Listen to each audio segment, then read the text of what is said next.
I have a little 60-minute recovery run, just part of my preparation for the marathon. Just an easy pace. Talking about the dreams, I have so many of them. It's like I'm still dreaming of making a band and being successful. I don't need to be famous or anything, but just can live a life like that, just travel and play gigs. I still have a dream, but the problem is it's two of them, which require lots of commitment. What shall I do? Can I do them? That's the question. And often on those runs, I'm thinking about life, I'm making decisions and just go with them.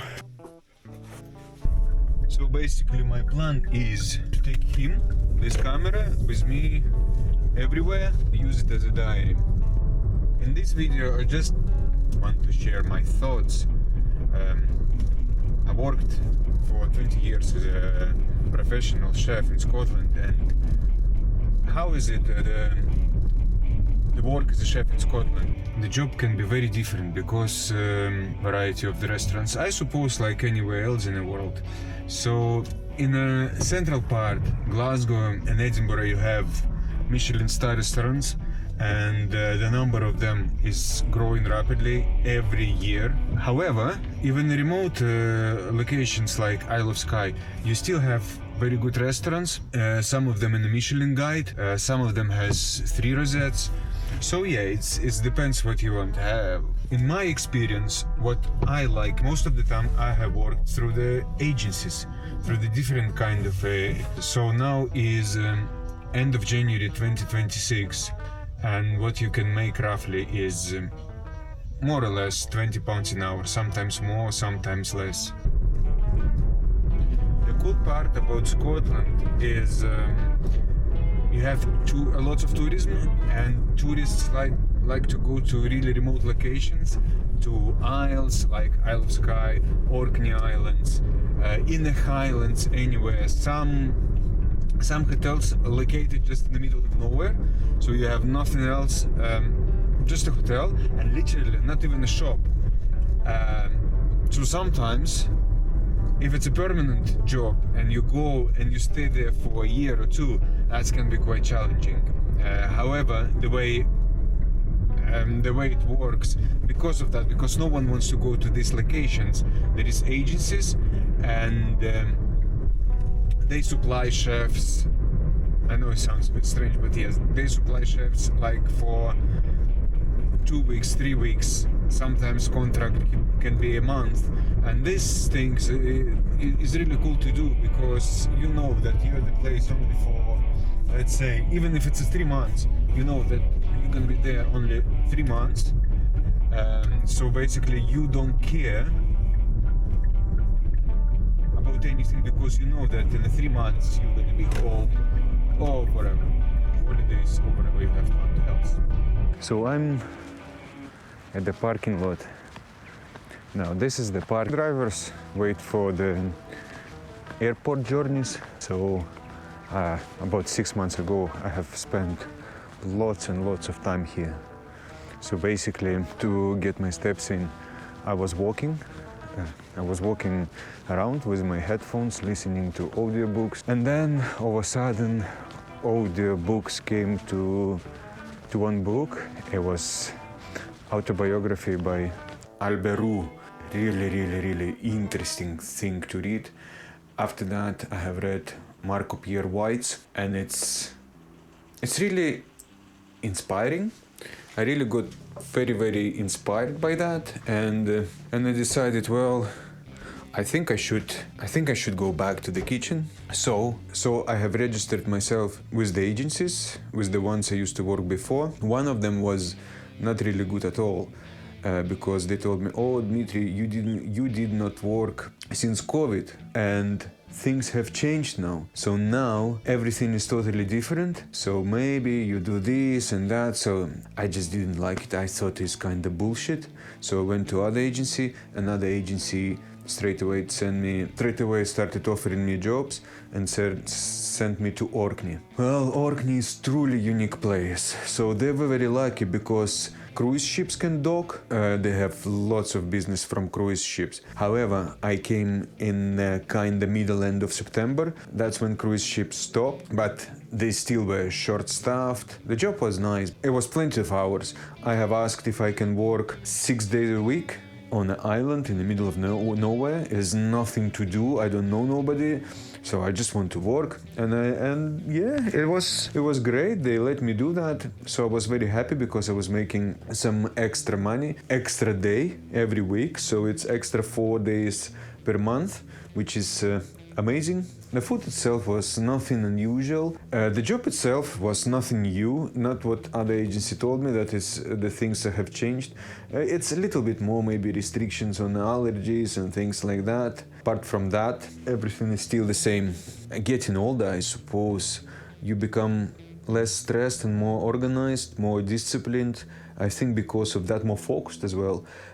Also, I stopped drinking and I stopped smoking, so that helps as well. So for me, it was not too much stress. I have tried to organize every day, kind of straight away after work is finished.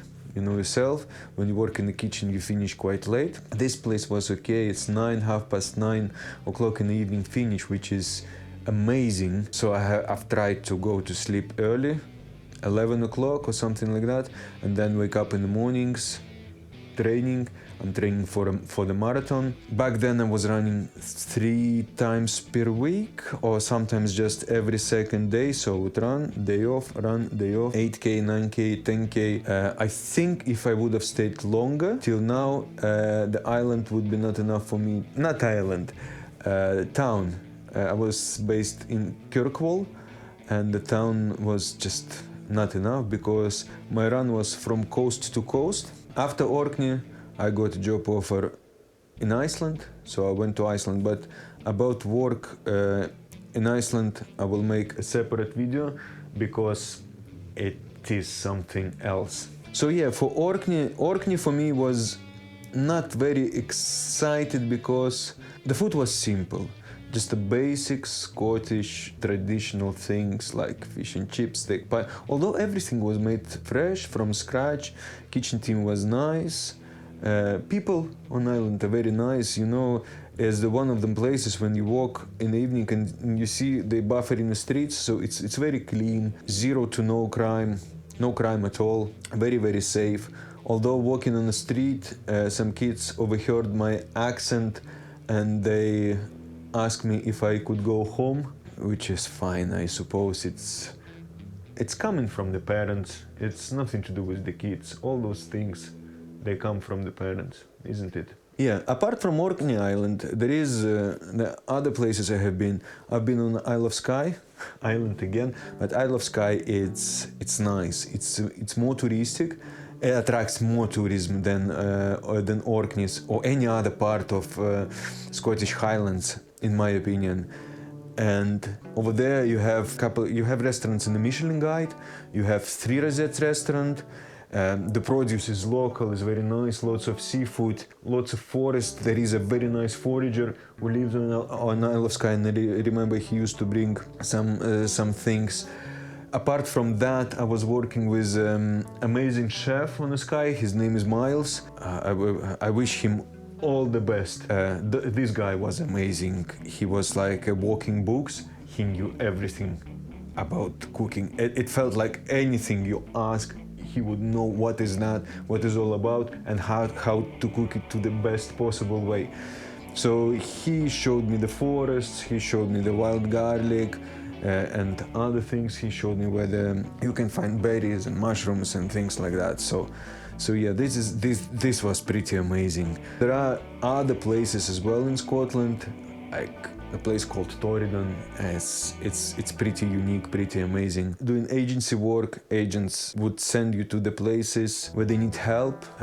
If it's Rosette places, fine dining, usually they okay, and they would need somebody like chef de partie to run a section or something like that. More simple places, they might be struggling actually. In UK, it's more than anywhere else in the world.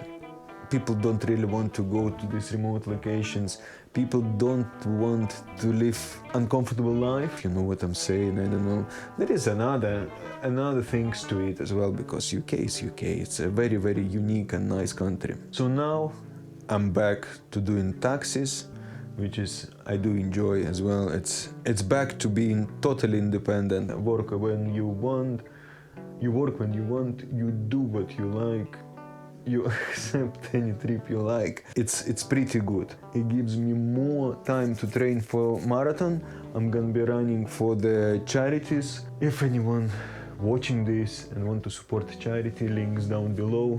So being flexible in a sense, I can focus more on my training and food as well, because in the kitchen when you rush, first of all, the food is all over the place, and then the desserts, there's something else, there's sugar, this isn't healthy, this is healthy, and you kind of just shove everything in yourself. Where now I can be more focused and can be more focused as well on what I eat.